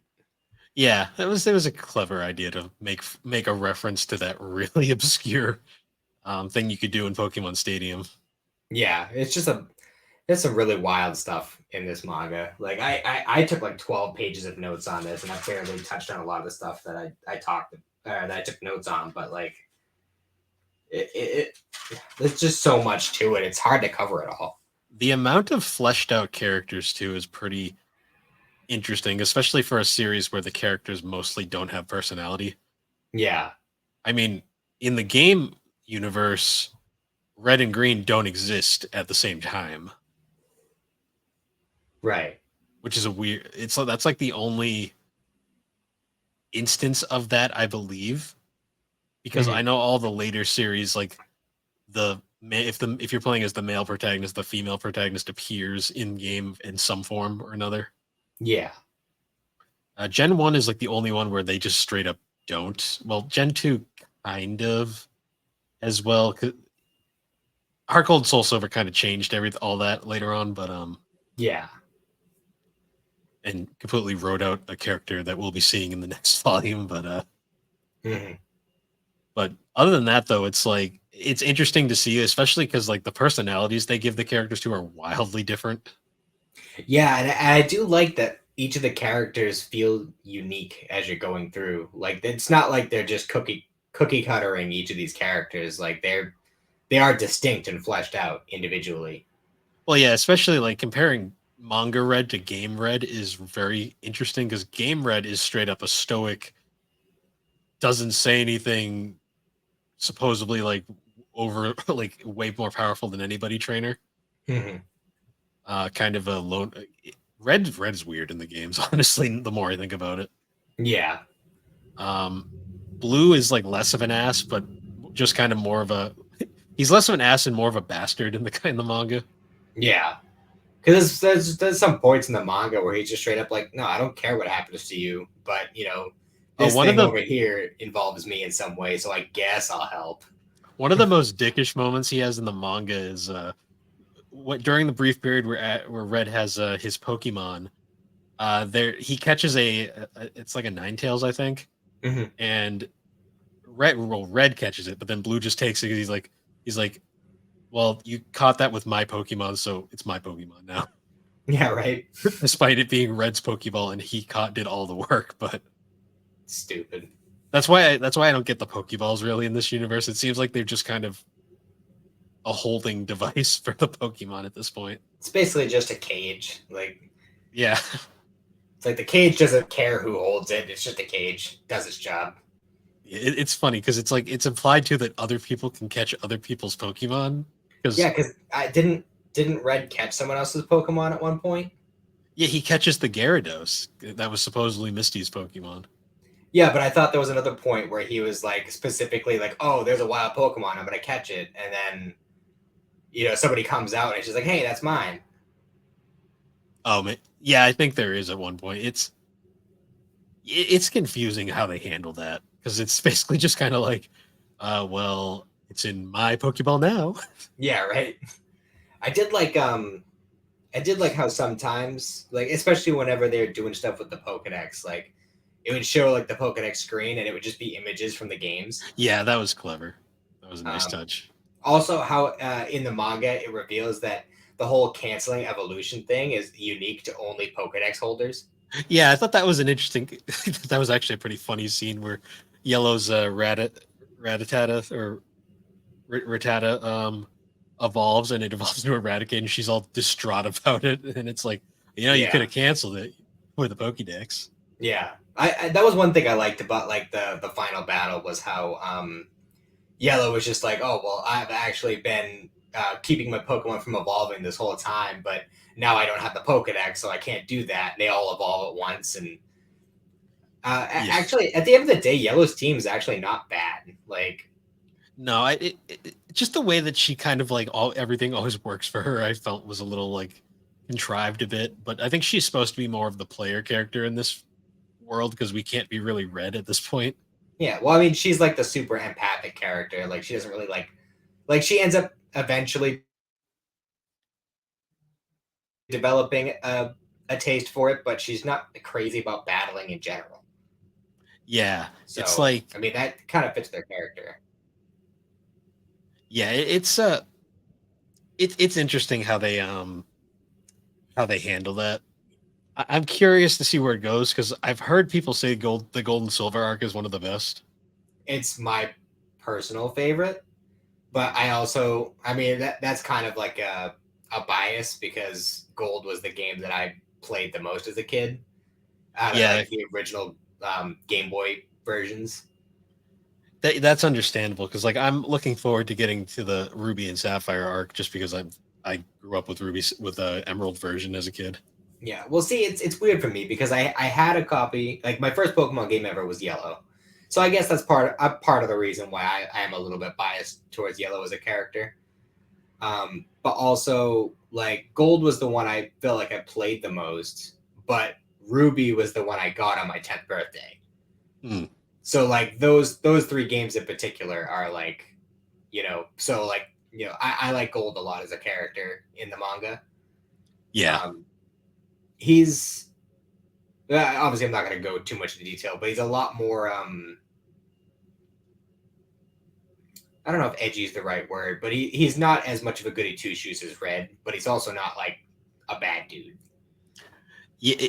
So it's interesting to me mostly because like I like I find it interesting how the manga like the way it names the characters is like kind of bizarre because it uses the game versions to name most of the characters, Mm, which to be fair, the original game also did that, but then like we get to like the later games, they actually all have real names.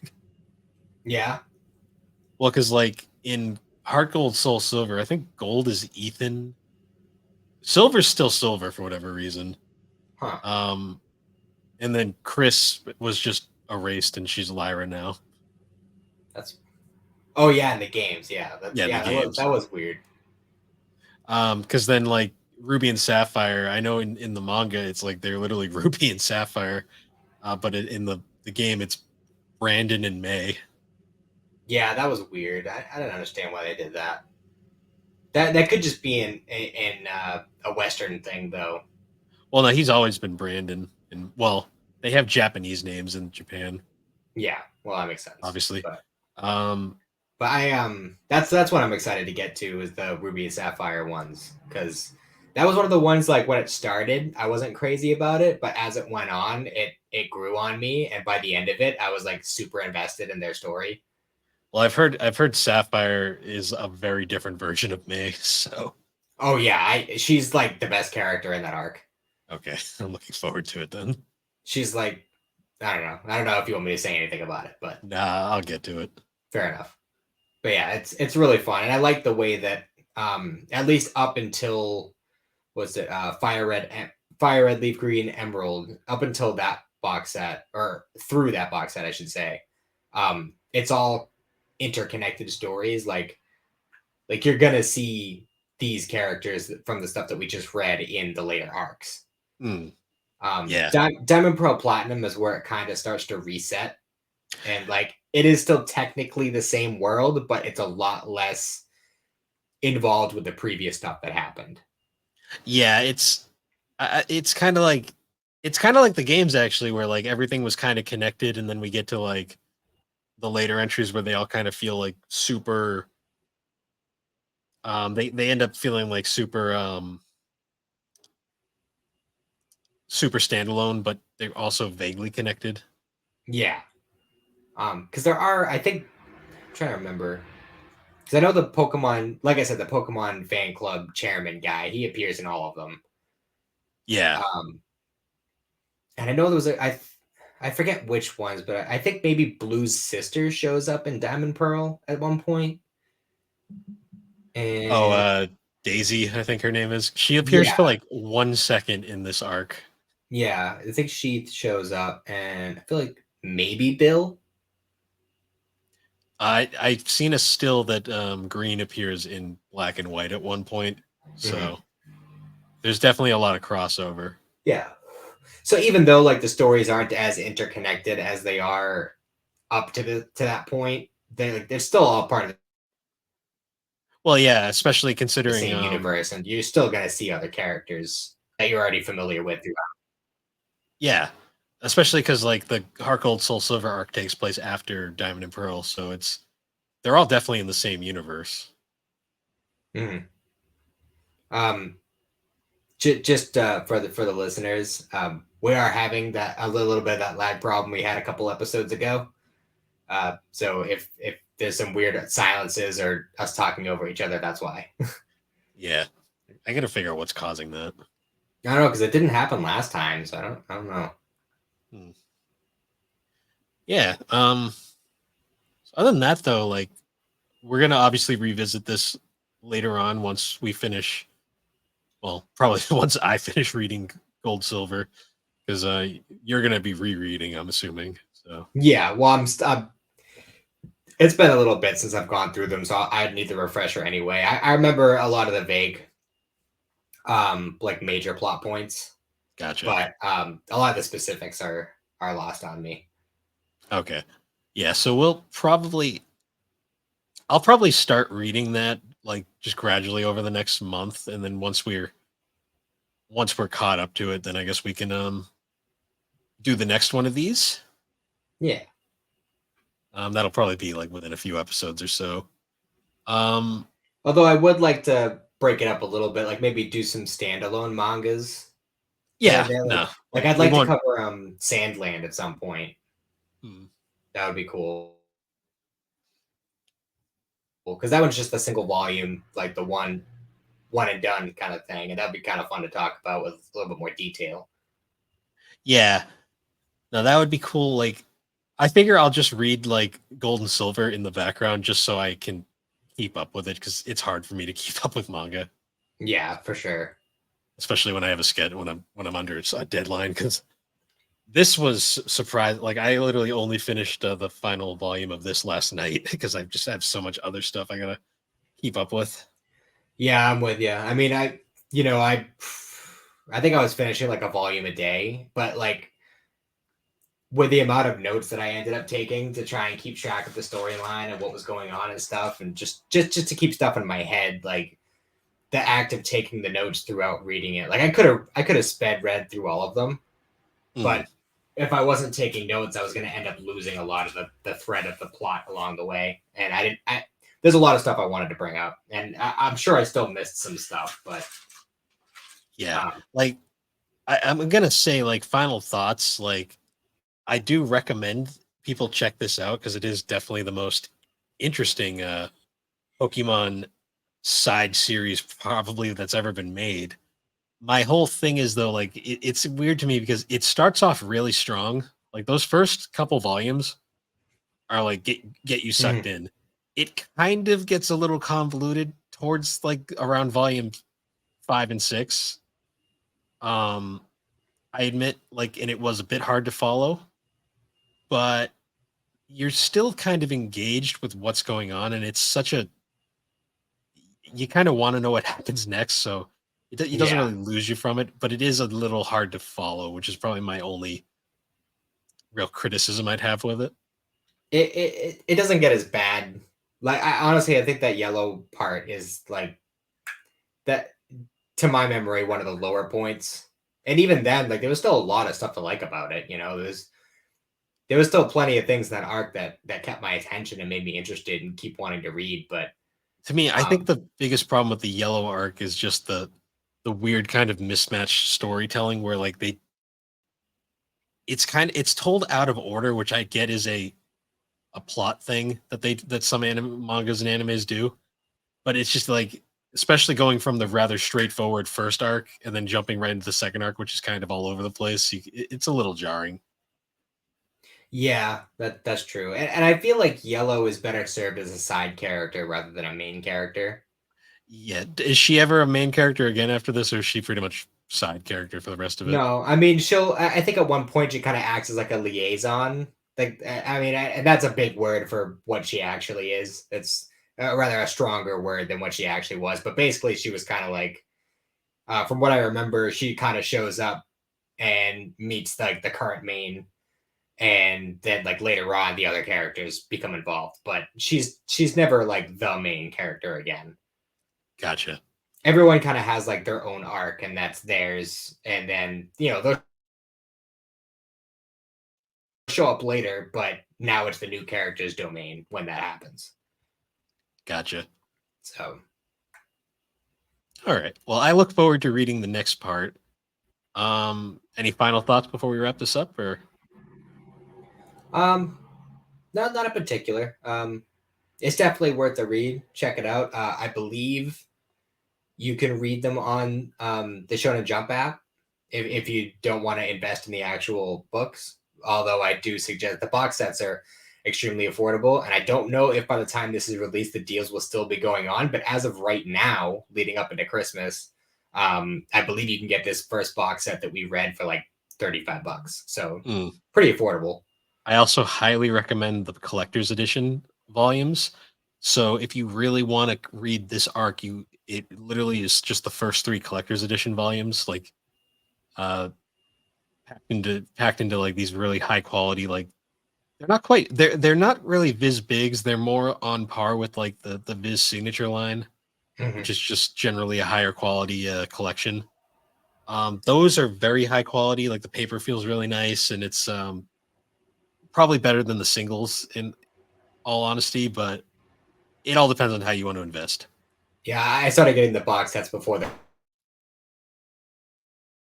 collector's edition had come out. So yeah, I kind of got screwed on that, but whatever. I Yeah. like the box sets. They look nice on my shelf. So Yeah.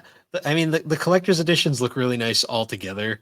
The only problem is once you get to like after that you get through them, then you get to Diamond and Pearl, and it's like, nope, back to normal volumes all of a sudden. yeah, I think it's kind of weird that they didn't continue on with those, but who knows? Maybe they'll do like individual ones for because with the way that they're not all interconnected later on, maybe they'll just do special editions for each set separately. Maybe. Who knows? Or they might just keep it where it is. Yeah, it's so confusing because they haven't even officially collected like a bunch of like the later like Sun and Moon and like Sword and Shield are like still in like the super single like floppy versions, and then the I think X and Y is they just finished collecting all of those properly. Which is weird because I don't know, the black and whites are a weird monster in that section Well, of it. yeah, because there's 9 volumes of Black and White and then 4 of Black and White 2. And then there's no like box sets for those, but there's a box set for X and Y. So it's weird. Well, there's a box set of like the miniature volumes of X and Y, which is the full story, but they're not this.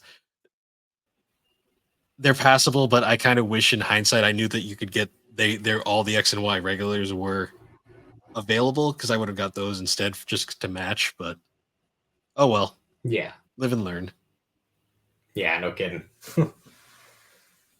But yeah, other than that though, I think we'll wrap this up for now. Next episode, I'm not sure yet because we originally had something planned, but scheduling conflicts kind of came up. Yeah. Um, I don't know when we're gonna get to that one. Yeah, But so we might have to hold off on that. So next week, we'll get back to you on that. yeah, we'll work it out. Yeah. But actually, I think this might be the last episode releasing this year, maybe. No, I think this is the first of next year. Oh, Yeah, I think that's why we kind of the last one how we ended off with like favorites from the year and stuff like that. I right, think right. That's true. yeah, Right. Well, Happy but New Year. Happy 2024 then to everyone yeah, listening. Happy New Year. I'm turning 30 this year. Yikes. Yep. I'm turning 29 in like a month. So, Jeez. yay. Yay. Oh yeah. But yeah, anyways, guys, once again, thanks for joining us on Geek Addicts. Geek Addicts you can find every Tuesday on the GNC feed. And if you'd like to find all of our links and stuff, you can go to linktree/the Barber Who Games. And if you'd like to join our Discord server, it is the GNC Podcast Network. You can find all the information on gaming and collecting, Geek Addicts, the 3DO experience, talk gaming, anime, or just general chat. We're all a bunch of nice people there. And until next Kermit time, the Frog sessions. yeah, that's the thing. Blame Snickerman. He started it. Anyway, excuse me. Anyways, guys, once again, thanks for joining us. We will see you all later. See ya.